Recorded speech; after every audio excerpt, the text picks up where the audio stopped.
Hello, this is Richard Murphy of Tax Research. Today I want to talk about redomiciliation.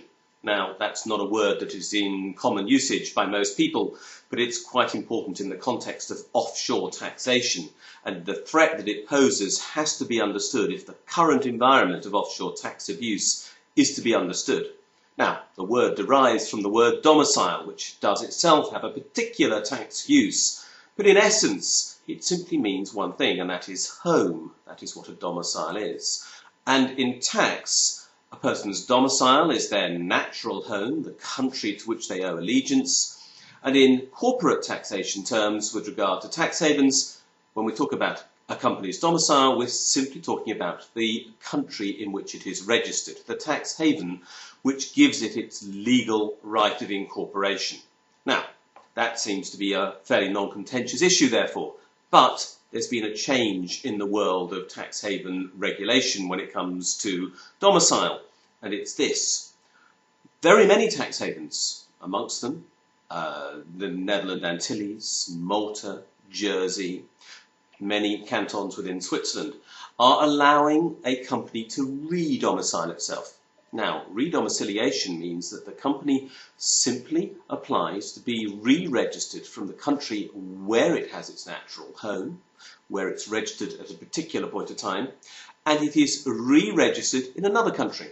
So, let's take an example. A company in the Netherlands Antilles, which is a tax haven, could apply to be re-registered in, for example, Jersey, or, as for example happened in the case of Mittal Steel, in the Swiss canton of Zug. Now, that means that the company ceases to be registered in the Netherlands Antilles, so it was in one place, and it is now re-registered somewhere else. It isn't liquidated in the Netherlands Antilles. It doesn't stop trading. It doesn't have a process where its creditors are all paid off and its operation is closed down and a new one starts up. That is not what happens here. Instead, what happens is that the company is moved, lock, stock and barrel, from one territory to another one. Now, obviously, that doesn't seem that worrying when you first think about it. Normal, natural people, rather than legal, fictional people, can relocate themselves from one country to another. So why am I worried about this in the case of corporations? The answer is simple. If a corporation is being used for abuse, and it is a sad but true fact that many tax haven companies are used for the purposes of abuse. That is the only explanation for there being more than 700,000 corporations registered in the British Virgin Islands, of which only 10,000 are used locally. So if corporations are used for abuse, then the possibility of redomiciliation creates the opportunity for what I would call corporate flight. Now that means that when a country makes an inquiry of the country of incorporation, for example, the UK might ask the British Virgin Islands for information about a subsidiary registered in its territory, that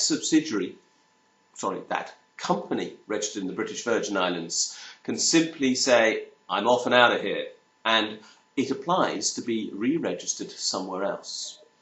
If it does apply for re-registration, and the process appears to be fairly straightforward, then its books, its records, its place of management and everything else moves from the country of incorporation somewhere else. So now the country that is making the inquiry has to start the process all over again, and now it makes an application to, say, Malta for that information.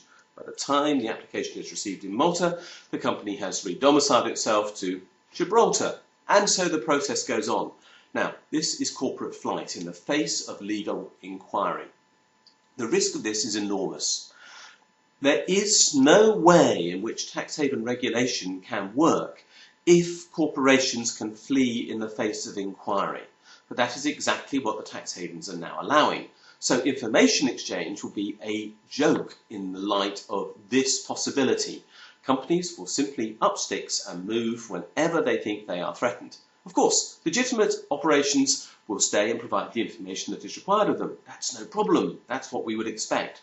But because we are dealing with a sector where it is a fact that illegitimate activity takes place, law breaking is normal, tax evasion is normal, corruption is normal, then we have to face the reality that redomiciliation in tax havens has only been undertaken by these territories and only been allowed by these territories to facilitate the process of evasion of tax and regulatory obligations by tax haven companies. In that case, this is seriously worrying because the chance of recovering information on what is happening in those places, whether it be for money laundering, tax evasion or terrorist purposes, and I add the last one quite deliberately because clearly they are used for that purpose, whichever of those activities is taking place, redomiciliation facilitates it.